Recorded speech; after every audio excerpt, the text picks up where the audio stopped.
ধনেপাতা বিক্রেতা থেকে আজকের বলিউড তারকা।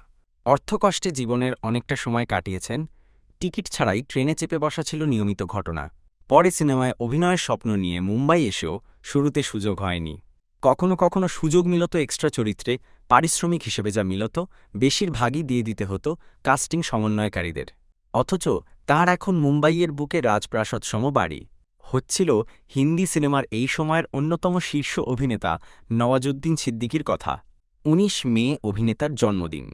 এ উপলক্ষে জেনে নেওয়া যাক অভিনেতার জীবনের নানা জানা অজানা কথা। উত্তরপ্রদেশের মুজফ্ফরনগরের ছোট্ট একটি শহর বুধানা। সেখান থেকেই অভিনয়ের নেশায় বলিউডে আসেন। কাজের খোঁজে এসে প্রেমে পড়েন মঞ্চনাটকের।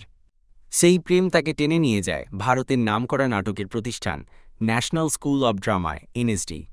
আমির খান অভিনীত ১৯৯৯ সালের সিনেমা সারফারোশ-এ ছোট একটা চরিত্রে অভিনয় করেন। এলাকার ছোট এক গুন্ডার চরিত্রে দেখা যায় নওয়াজুদ্দিন সিদ্দিকীকে। সেই থেকেই শুরু। এরপরে তাকে প্রশংসা এনে দেয় ইরফান খানের সঙ্গে জুটি হয়ে স্বল্পদৈর্ঘ্যে অভিনয়। তাঁরা অভিনয় করেন স্বল্পদৈর্ঘ্য চলচ্চিত্র দ্য বাইপাস-এ। বিএফআই লন্ডন ফিল্ম ফেস্টিভ্যালে মনোনয়ন পায়, কিন্তু বড় চরিত্র তখনও অধরাই ছিল। ২০১২ সালের গ্যাংস অব ওয়াশিপুর সিনেমায় নাম লিখিয়ে আলোচনায় আসেন তিনি। তাঁর চরিত্রের নাম ছিল ফয়জাল খান। সিনেমাটি দিয়ে দর্শকদের কাছে ব্যাপক গ্রহণযোগ্যতা পান নওয়াজ। সে বছরই তিনি নাম লেখান কাহানি, পাতাং, পান সিং তুমার, চিটাগং, তালাশ, মিস লাভলি সিনেমায়। পরে আর পেছনে তাকাতে হয়নি। এর আগে রাজকুমার হিরানির মুন্না ভাই এমবিবিএস সিনেমায় পকেটমারের ভূমিকায় অভিনয় করেন। সিনেমায় একটি দৃশ্য ছিল। তখনও সিনেমার মূল অভিনেতা সঞ্জয় দত্তের মতো অভিনেতাদের সঙ্গে দেখা করার সুযোগ হয়নি। বড় বড় সিনেমায় ছোট চরিত্রে কাজ করলেও সেসব সিনেমার তারকাদের সঙ্গে দেখা করার সুযোগ হতো না। এমন শত শত বঞ্চনাই এই অভিনেতাকে সাহস জুগিয়েছিল। খ্যাতির পর বেড়ে চলে অভিনয়ের পথচলা। একে একে monsoon shootout, the lunch box, Anwar কা আজব কিস্সা, বদলাপুর, বজরঙ্গি ভাইজান, মাঝি, দ্য মাউন্টেন ম্যান, লায়ন, রইস, হারামখোর, মম, মান্টো, রাত, আকেলি হ্যায়। নওয়াজুদ্দিন সিদ্দিকীর অভিনয়যাত্রা চলছেই। ছোট্ট চরিত্রে অভিনয় করতে করতে আজ বড় তারকা হয়েছেন বলিউডের নওয়াজুদ্দিন সিদ্দিকী। তাঁর দীর্ঘ পথ ছিল কাঁটা বিছানো।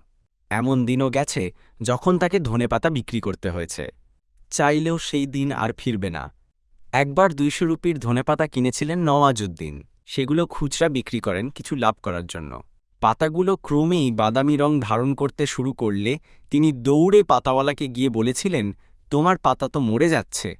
পাতাওয়ালা তাঁকে পরামর্শ দিয়ে বলেছিলেন, বারবার পানি ছিটাতে হবে, তাহলেই পাতা সতেজ থাকবে। নওয়াজের পকেটে সেদিন তেমন টাকা ছিল না। টিকিট ছাড়া রেলগাড়িতে চড়েছিলেন তিনি। কিন্তু নির্দিষ্ট স্টেশনে পৌঁছাতে পৌঁছাতে ধনেপাতা ঠিকই বাদামি হয়ে গিয়েছিল। তাঁর ২০০ রুপি জলে গিয়েছিল সেদিন। আরেকটি গল্প বলতে গিয়ে নওয়াজ বলেন, জুনিয়র আর্টিস্ট হিসেবে একবার ৪,০০০ রুপি সম্মানী পান তিনি। সেদিন এই রুপির অর্ধেক তাঁকে দিয়ে দিতে হয়েছিল তাঁর সমন্বয়কারীকে। বাকিটা থেকে হোটেল ভাড়া দিয়েছিলেন ১,৮০০ রুপি, আর ২০০ রুপি দিয়ে রিকশায় চড়ে ঘুরে বেরিয়েছিলেন। তবে এরপর অভিনয়শিল্পী হিসেবে যাত্রা শুরুর পর জীবনে যা যা হয়েছে সেসব নিয়ে সন্তুষ্ট অভিনেতা। নওয়াজের ভাষ্যে, অভিনয় জীবন নিয়ে আমি খুবই সন্তুষ্ট। একজন অভিনেতার উচিত সব ধরনের ঘরানার জন্য নিজেকে যোগ্য করে তোলা। যে ধরনের ছবিতে কাজ করতে চেয়েছি, সুযোগ পেয়েছি। সবচেয়ে বড় কথা, আমার প্রতি আস্থা রেখেছেন পরিচালকেরা। ক্যারিয়ারের ২৫ বছর পূর্ণ হয়েছে গত বছর। এই ২৫ বছরে নানা বৈচিত্র্যময় চরিত্রে তাঁকে দেখা গেছে। তবে তার অভিনীত ছবির প্রদর্শনীর সংখ্যা আর সময় নিয়ে আক্ষেপও আছে। অভিনেতা বলেন, আমাদের মতো অভিনেতাদের ছবি অত্যন্ত কম হলো পায়। মাত্র ২টি শো পায়, তাও একটা সকাল একটা রাতে। সেখানে তথাকথিত তারকাদের দখলে থাকে সিংহভাগ স্ক্রিন। আমার আফওয়া, যোগীরা সারা রারার ক্ষেত্রে তা হয়েছিল। এর চেয়ে ছবিগুলো ওটিটিতে মুক্তি পেলে ভালো হতো। নওয়াজকে ইদানিং বড় পর্দার চেয়ে ওটিটিতে দেখা যাচ্ছে বেশি। বড় পর্দা প্রসঙ্গে অভিনেতা বলেন, বড় পর্দার একটা জাদু আছে নিশ্চয়, কিন্তু আমি তো মঞ্চের মানুষ, তাই আমার কাছে মাধ্যম গুরুত্ব পায় না। আমি একজন অভিনেতা, তাই ভালো অভিনয় করতে পারলেই খুশি। নওয়াজুদ্দিন জানান, কন্যা সোরা তার অভিনয়ের সবচেয়ে বড় সমালোচক।